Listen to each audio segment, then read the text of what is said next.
हो चुका आगाज, रण बदलने की तैयारी है। इतिहास वही रचेगा, संघर्ष जिसका भारी है। भाइयों और बहनों, फूलपुर चतुर्थ से वार्ड नंबर 32 विकासखंड फूलपुर से जिला पंचायत प्रत्याशी सुरेंद्र मौर्य जी को चश्मा पे मोहर लगा के भारी से भारी मतों से विजयी बनाए और जिला पंचायत सदस्य बनाए।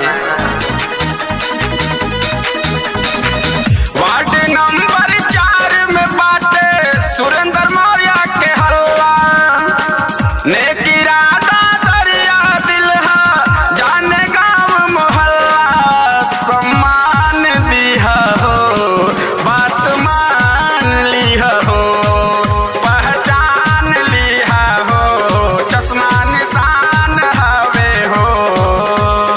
भूलिया ना भैया पहचान लिया तू, चश्मा है निशान। भूलिया ना भैया पहचान लिया तू, चश्मा है निशान। सम्मान दिया तू, बात मान लिया हो, पहचान लिया हो, चश्मा निशान हवे हो। जी हाँ भाइयों और बहनों, आप सबका चुनाव निशान चश्मा, चश्मा पे मोहर लगाकर भाई सुरेंद्र मौर्य जी को जिला पंचायत सदस्य बनाए।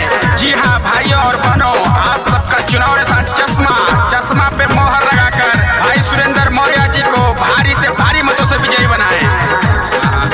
ओ लोगवा के खातिर हरदम समर्पित रहेले, दुखवा न आवे दिहब इहे कहेले।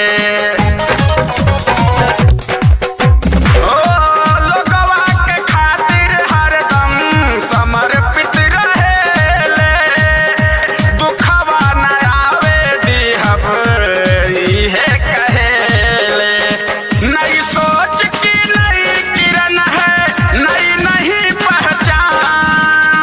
नई सोच की नई किरण है, नई नहीं पहचान। सम्मान दिया हो, भैया जान लिया हो, पहचान लिया हो, चश्मा निशान हवे हो।